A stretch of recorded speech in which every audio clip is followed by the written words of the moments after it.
Have you ever heard a scale or tried to identify a scale within a piece of music and wondered, what is that? Well, let's play a little game. I'm going to play a scale. Can you identify the scale? Go ahead and leave me a little chat. Here's another one. Sounds a little different, doesn't it? Let's try one more. So what do all of those scales have in common? Well, in fact, they are all modes. And I'm Gloria St. Germain from Ultimate Music Theory.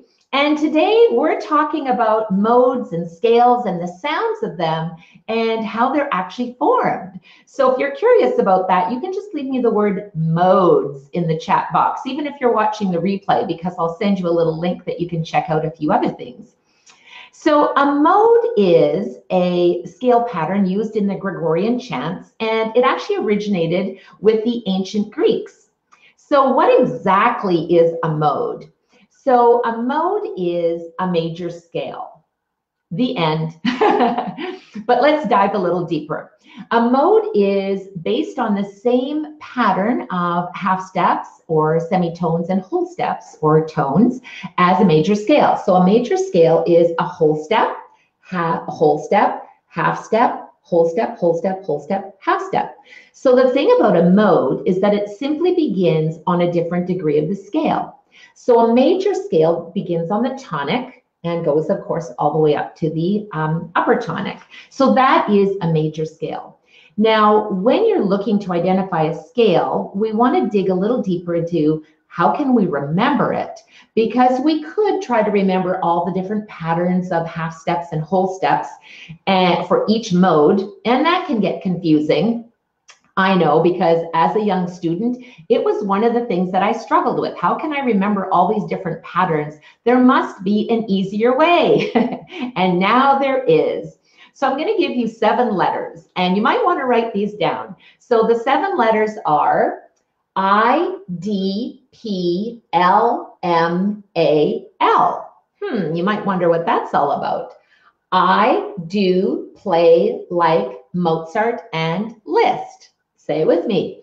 I do play like Mozart and Liszt. So what does that have to do with modes? Well, in fact, that is the sentence that helps us remember all of the modes. I'll see if I can take this off here really fancy. I love to do the big reveal. My students love it too. They think, oh, that's fun, Miss Glory. What are you going to reveal today? I do play like Mozart and Liszt. So the modes are Ionian, Dorian, Phrygian, Lydian, Mixolydian, Aeolian, and Locrian. So each scale is based on starting on a different degree. So if we have the Ionian mode, it starts on the tonic. If we have Dorian mode, it starts on the supertonic. If we have the Phrygian mode, it starts on the mediant. And the Lydian mode starts on the subdominant. The Mixolydian mode starts on the dominant. The Aeolian mode starts, am I up to number 6? Yes. Aeolian mode starts on the submediant. And the Aeolian mode starts on the supertonic, or the leading tone. So when we're looking at these, that just kind of makes it easier for us to identify. So let's do a little bit of listing. When we have a major scale that starts on the tonic, it's called the Ionian mode. And so let's have a listen to that one. So we kind of recognize that one easily. Does that make sense? Okay, so now here's the challenge. I'm going to play another mode for you. Tell me, what is this mode? Go ahead and write it in the chat box. Well, it has a different sound to it, doesn't it? Let's analyze how we can actually answer that question. So now if we have a scale written out, and you notice there's no sharps and there's no flats, and so that would indicate that it would be in the key of C major. But we notice that it starts on the 2nd degree of the scale. So if it starts on the 2nd, we use our memory jogger sentence. I do, 2nd degree is Dorian mode. Simple, right? What about if we started on the 3rd degree? If we go from E to E, and again, we're noticing that when we go from E to E, there's no sharps and no flats in that scale, which indicates that it must be in the key of C major. So now if we look at C major and we say, well, it starts on the 3rd degree, count with me. I do play, the 3rd degree is Phrygian. I do play, Phrygian mode.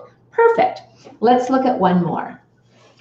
Here's the Lydian mode. So now we can see that we have C major scale going from the 4th degree all the way up to the 4th degree. What does a Lydian mode sound like? Have a listen. Oh, sorry. Okay. That's so weird, right? So that is Lydian mode. Okay, so now we've got it. So now we're going to start to have a little bit of a challenge here. When we see that we have scales that have no sharps or no flats, we automatically know that they're in the key of C major. It's just that it starts on a different degree and therefore is going to have a different name for its mode, right? So let's take a look at number 5. So number 5, we have a C major scale starting on G, and this time we're in the bass clef. So we're starting on G. So say it with me. I do play like Mozart. C, D, E, F, G. When we're starting on the dominant, we know that's going to be Mixolydian mode. All of the concepts and modes are covered in the Ultimate Music Theory Complete Rudiments Workbook with lots of tips and tricks to help you identify modes. You also want to listen for the sounds of the tones and semitones or half steps between the scale degrees so that you can instantly identify the modes, and it makes it easier when you're playing your music as well. So you want to check that out. Just go ahead and put modes. If you've ever been confused, go ahead and put modes in there and make sure you're grabbing your Ultimate Music Theory Complete Rudiments Workbook. Now I have a few other surprises for you here. When we have our 6th degree, something special about that. When we have the Aeolian scale, or the mode, we notice that it is simply C major scale going from A to A. So this actually starts on the subtonic of the C major scale, which of course is A. That's also known as the natural minor, right? So the natural minor scale. So now let's count, we're on 6, the 6th degree, which is A. So let's go all the way from C, because we know this is C major scale, starting on A. So count with me, C, D, E, F, G, A. So that would be 6. I do play like Mozart, and which is where we get the Aeolian from, right? So that's Aeolian. And the next one, you probably guessed it, is Locrian, because it's starting on the 7th degree, going from B all the way up to B. And finally is the Dorian mode again, because we come back to the tonic. So now we're going to have test time. Are you ready for this one? Okay. If you are looking at a scale, it starts on C. So we know this one is Ionian because it's major. But let's put a B flat in here. Now, if you see a scale ascending and it has B flat in it, what key is that? It's not C major scale anymore, is it? In fact, it's F major scale. So now, let me find my little eraser here. Now we have to say, well, wait a minute, if that's F major scale, what is the mode? Because it's not Ionian. So if we think that we have F major scale, but we're starting on C, let's go ahead and map that out. F, G, A, B flat, C. Okay, so that would be the dominant. So say the sentence with me, because we've got to get all the way up to the 5th degree. Okay, so count with me. I do play like Mozart. So this is the Mixolydian mode. How easy is that, right? So now we've got our Mixolydian mode. Mixolydian mode. Let's do one more. We should have a listen to that one. Here's the Mixolydian mode starting on C. Interesting, right?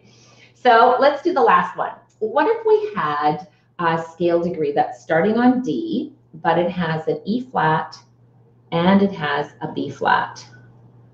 So now he's kind of a giant flat there, isn't he? I could do better than that. All right, so now we see we have B flat and E flat. What do you think that scale would be? B flat and E flat. What is the major scale? That's the first thing we want to do is identify the major scale. So if you have B flat and E flat, the major scale would be B flat major, right? B flat major. So we know that's the major scale. Now we want to identify the mode. So if we're on B flat and we're going to go up to D, we want to count B flat, C, D. So that would be the third degree. So now we can put our little number 3. It starts on the third degree. And now we can say our sentence, I do play. So the third degree indicates I do play would be Phrygian. So we can go ahead and label that one as Phrygian. So when you're doing your modes and when you're learning new pieces of music, kind of go in there like a little detective, because I know there's a lot of sonatinas that I often teach my students, and the first thing we do is discover the modes, and we go through the music and say, well, wait a second, we have a scale in here that simply goes from E to E with no sharps and no flats. Well, we can identify it as being C major scale, and then realizing that it starts on the third degree, which is the mediant, and we count I do play, which then would mean I do play comes to Phrygian. So this is called a mnemonic device, when we use a sentence to help us memorize something. And to this day, as I'm going through all of my technique and things like that, I still in my head, I go, I do play like Mozart. Oh, mix the Lydian mode. And it makes it really easy for you to remember them, and it makes it a lot of fun for your students to learn them as well. So that's called a mnemonic device. I do play like Mozart and Liszt, and it's a lot of fun. So feel free to go ahead and grab your Ultimate Music Theory Complete Rudiments workbook and go through the modes, learn how you can identify them easier, and make sure that you play them, because you always want to see what you hear and you want to hear what you see. And that's really musicianship skills, when you can identify the sounds that you hear as well as read them and hear them in your head. I remember one day I was going shopping with my mom, and my mom said, I think I was writing the complete book at the time, and she said, oh, we were shopping and she was looking at a recipe book, and she said, Glory, oh, I'm going to make this for dinner. This is going to be delicious. I remember saying to my mom, well, how do you know it's going to be delicious when you haven't even tasted it? You've never made this recipe before. And she said, oh, but I know the ingredients, and when they're put together, I can already taste it. I thought, wow, Mom, you're amazing.